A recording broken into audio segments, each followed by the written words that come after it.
रस्त्याचं जाळं मुखेड कुंदळ्यापासून हनेगावकडे जाणार असे कितीतरी नॅशनल हायवेचे रस्ते तयार केले।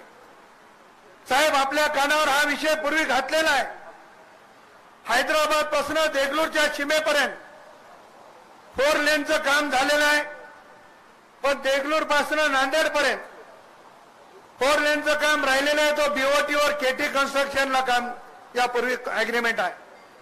आपण मला सूचना केली होती की महाराष्ट्र सरकारची एनओसी तू घेऊन ये, मी तुझा रस्ता करतो असं आपण मला सूचित केलं होतं। महाराष्ट्राचे नेते आदरणीय देवेंद्र फडणवीस साहेब यांच्याकडे हा प्रस्ताव मी ठेवला। या निवडणुकीच्या नंतर महाराष्ट्र सरकार त्याला एनओसी देईल आणि तो प्रस्ताव घेऊन आपल्याकडे येणार आहे। अनेक रस्त्याच्या संदर्भात साहेब आपल्याकडून अपेक्षा आहेत, कारण या देशामध्ये एकदा एखाद्या मीटिंग मध्ये शब्द दिला आणि जे काम झालं नाही असं कधी झालं नाही।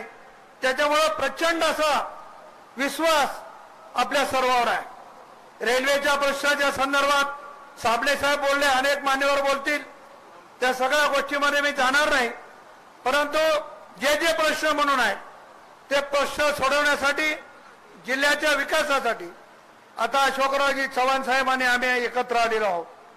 मागची निवडणूक आम्ही दोघांनी एकमेकाच्या विरोधात लढली, परंतु मोदी साहेबांनी जादू केली आणि आम्हाला दोघांना एका मंचावर येण्याची संधी प्राप्त करून दिली।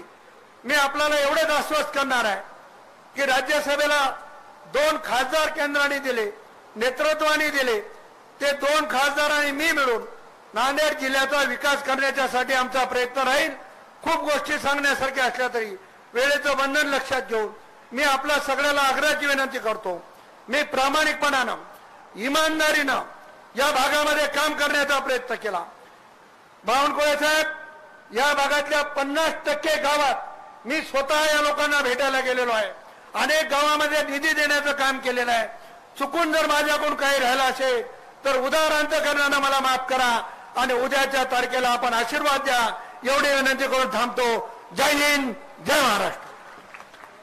धन्यवाद साहेब। यानंतर आपल्या देगलूर बिलोली विधानसभा मतदारसंघाचे भूमिपुत्र आणि राज्यसभेचे खासदार माननीय डॉक्टर अजित